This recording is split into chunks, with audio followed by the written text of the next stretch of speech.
I'd like to share with you three things we hear. First of all is that when people ask questions of the internet, they're extremely systematic.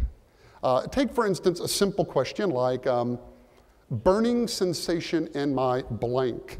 Well, it turns out almost every part of the body can have a burning sensation, and people search for it.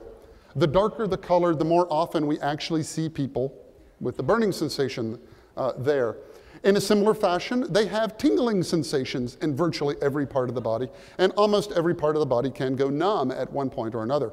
And so when you look at, when you are committed to systematically answering all of these questions, you end up with these big lists: burning sensation in my blank, burning sensation, burning sensation. And when people ask me about it, I simply say, well, that's the questions people are asking. The second thing that you hear when you listen to the internet is you hear questions you never, ever, ever would have guessed. No human, I don't think, would have ever anticipated these questions. And the questions aren't frivolous. In fact, they all generally, or a lot of them generally have a commercial tie-in, a very clear one. And in these slides, I try to show that. I try to show maybe just a couple of the kinds of companies that would be interested in being associated with these kinds of content. These extremely non-intuitive questions that you have to listen in order to know about are things like, how do I burn more calories when I am sleeping? Or, homemade mouthwash for dogs. Or the surprisingly common, how to date a fireman.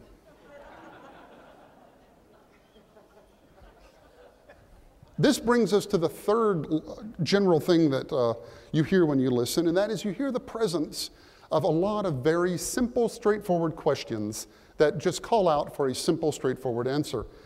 And when you hear these questions, it makes you think of quality differently. You know, that the best quality answer you can give to these kinds of questions is a short, concise, straightforward one. And that's the way you serve the user the very best. I think the really high engagement we get with our advertisements on these pages is a testament to the power of delivering a relevant ad to the relevant person, and here's the kicker, at the relevant time.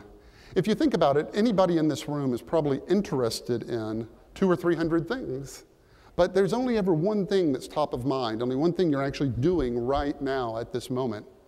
And the person asking the question on the internet, now that's the single top of mind thing. So I believe that if one wants to reach this entire audience, a way to do it is to systematically go about simply answering the questions that they're asking, provide an ongoing benefit to them. And that as you do that, you, in their minds, earn the right to show them relevant advertising.